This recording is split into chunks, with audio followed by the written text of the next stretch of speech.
What's up, NOONIE gang? How y'all feeling today? How y'all doing today? What's up, NOONIE gang? How y'all feeling today? How y'all doing today, man? I really missed y'all, so y'all already know I'm coming back with another video for y'all. Man, I gotta get another video out for y'all. So today we ready to do a reaction video, man. We ready to get it cracking, we ready to get it popping, man. We ready to get straight into it, because I know y'all miss me, and I missed y'all too, man. And I know I ain't posting no videos in a minute, so I gotta get y'all. And I know I need some reactions for y'all boys, so I got y'all. We doing top 5 scary abandoned amusement parks. So if y'all ever been to abandoned amusement park, y'all know how it gets down. I've been to one abandoned amusement park, and it was scary.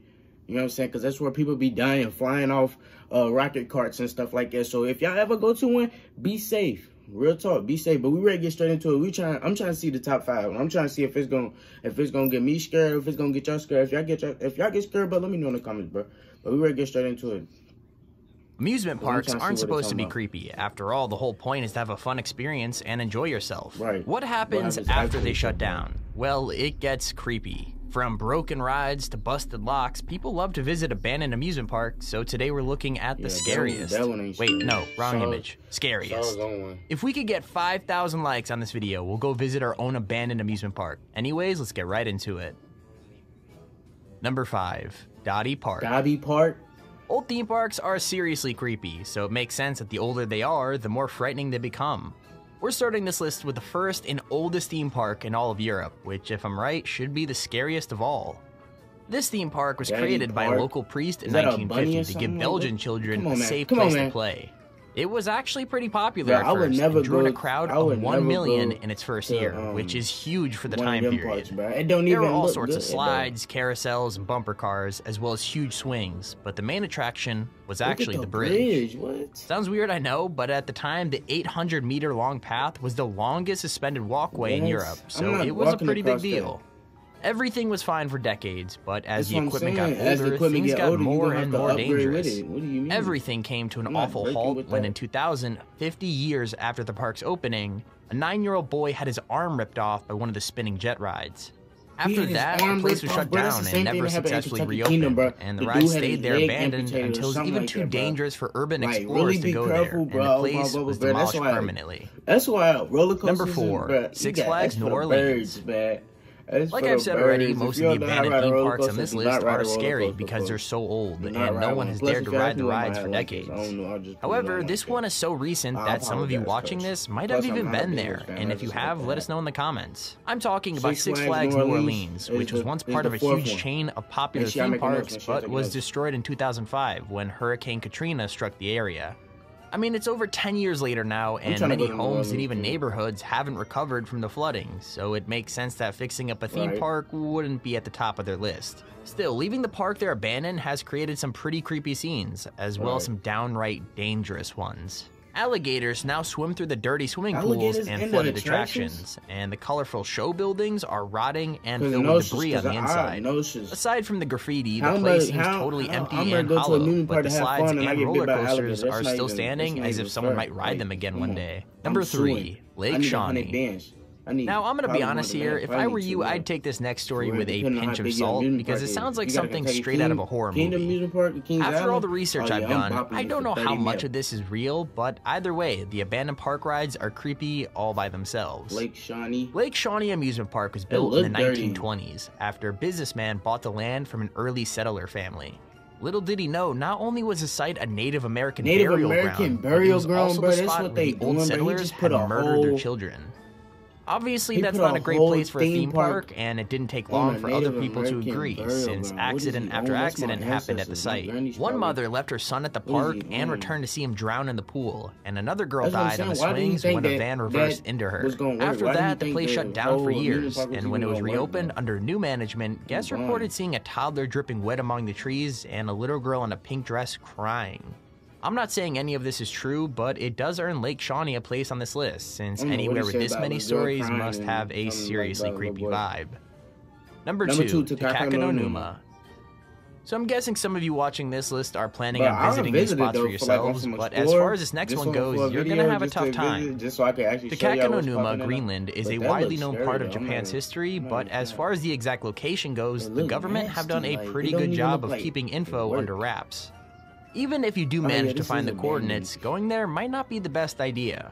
Not only is the park in the Fukushima province, but the park itself is a death trap full of rusting tracks, ride cars, and exposed metal that could be deadly in the dark.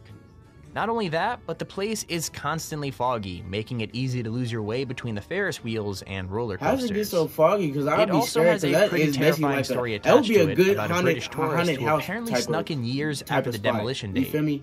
He took a ton of pictures of the rides, the show buildings, even the snack vendors, but when he got home, all the pictures had been mysteriously deleted.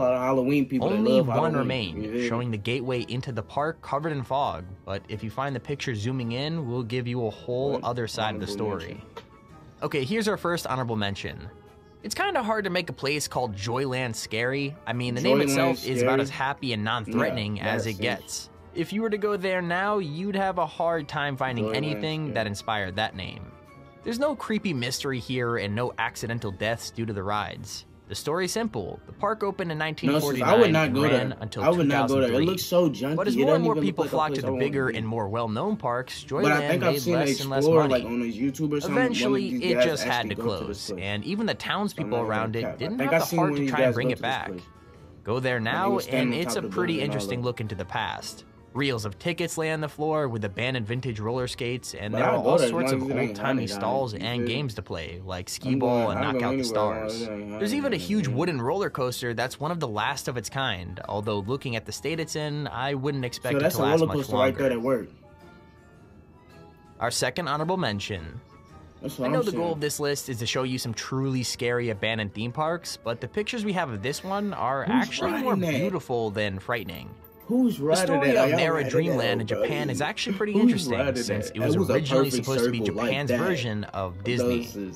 Walt Disney even consulted on the park, and there were plans to integrate some famous Disney characters into the rides.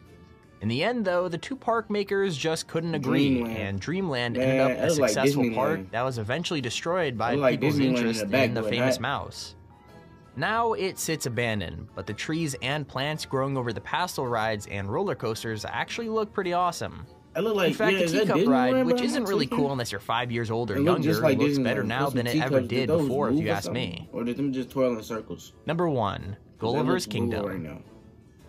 What do you get when you combine a creepy concept for a theme park, a location next to some of the country's biggest atrocities, and a couple of years of bad financial decisions? Turns out you get an abandoned theme park that's guaranteed to haunt your dreams for months. This park is inspired by the book Gulliver's Travels, which is already a weird story about a human landing on an island with a bunch of tiny people. The park made that concept even creepier by building a giant model man and showing him being tied to the ground by the mini civilization. Is the park inside of that next to Japan's famous suicide forest, so it's maybe not surprising that families didn't think it was a place to take their kids, but hey, at least Logan Paul's a huge fan of the park. Because of that, or maybe because the park's also next to the base of a famous cult who killed 13 people in a nerve gas attack, the park just didn't make much money, leaving it to rot. Now all that remains are some creepy candy-colored buildings and shaky-looking rides, as well as a giant man staring out into the park as he's tied to the ground. It's a nightmare. But that about wraps up our list of the 5 scariest abandoned amusements. Out of all top 5 of them, it was actually 5, 6, 7. It was actually 7. So out of all 7 of them, which one would y'all actually go to? Like, put it in the comments. Which one would y'all actually go to, bro? Because Hey, don't even call me bluffing, because feel me, look, whichever one y'all say y'all gonna go to, I'm gonna go to and make a video of me there. You feel me? We're gonna do some explore. But not for real though. I'm trying to go to like a meth lab or something like that. I'm trying to go somewhere explore too for y'all. Because I wanna have some content outside the crib too. You feel me? I wanna get it popping for y'all. But look, that's it for this video, man. I'm gonna see y'all in the next video, man. I'm gonna probably do a reaction video to a music video or something like that. Let me know what y'all want to see in the next video in the comments. And I got y'all, man. Peace out, gang.